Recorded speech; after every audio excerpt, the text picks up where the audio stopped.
आज का टॉपिक है सेकेंड लॉ ऑफ थर्मोडायनामिक्स।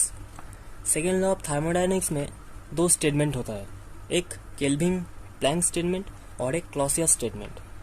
तो पहले हम केल्विन प्लैंक स्टेटमेंट को समझेंगे, उसके बाद क्लॉसियस स्टेटमेंट में आएंगे।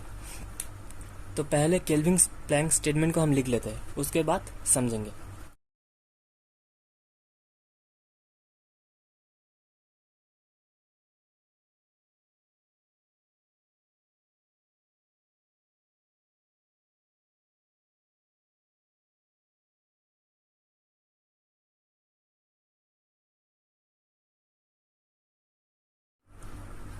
तो हमने स्टेटमेंट को लिख लिया, अब लॉ को समझते हैं। Kelvin Planck statement state that if a heat engine want to produce the work, then it has to exchange its heat energy with two reservoirs which are present at different temperature T1 and T2. यह T1 and T2। तो पहले बता देते हैं कि इसको reservoir कहते हैं, रिजर्वायर।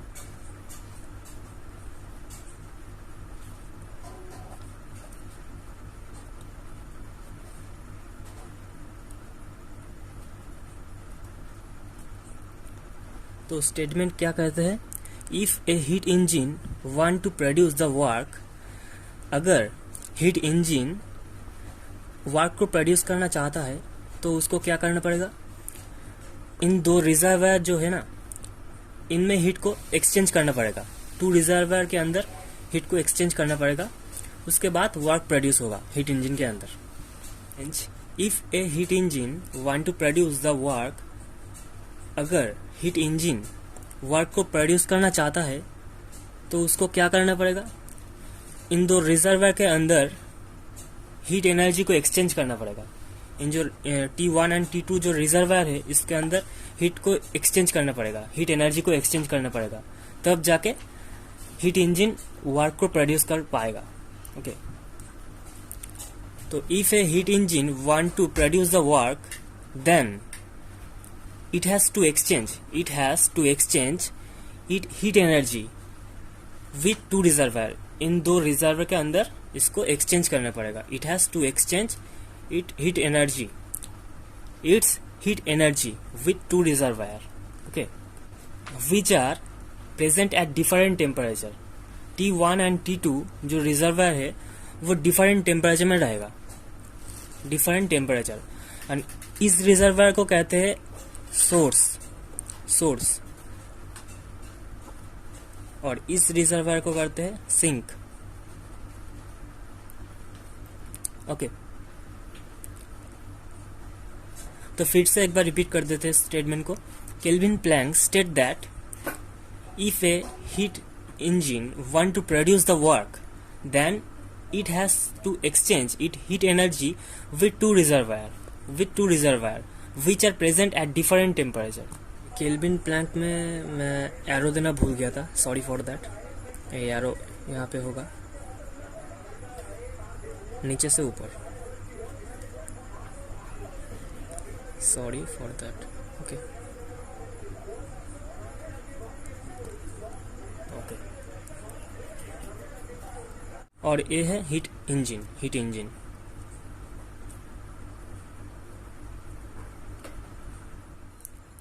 अब समझते हैं क्लॉसियस स्टेटमेंट को। पहले इसका स्टेटमेंट को लिख लेते हैं, उसके बाद समझते हैं।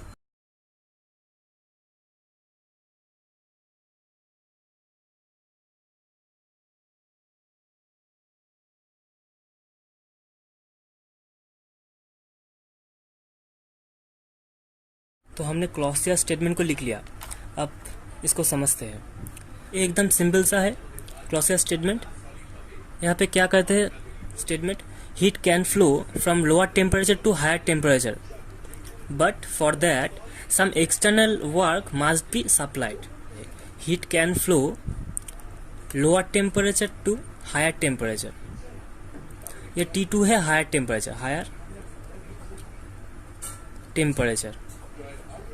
और T1 है higher temperature, T2 है lower temperature।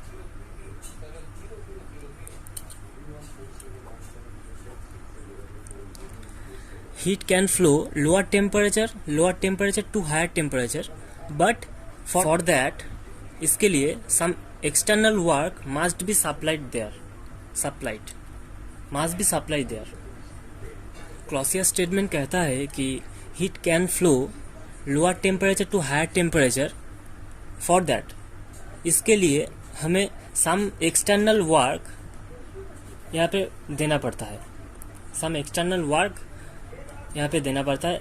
बाहर से सम एक्सटर्नल वर्क यहाँ पे देना पड़ता है, तब जाके lower temperature to higher temperature heat flow होता है। तो ये था Clausius statement and Kelvin Planck statement.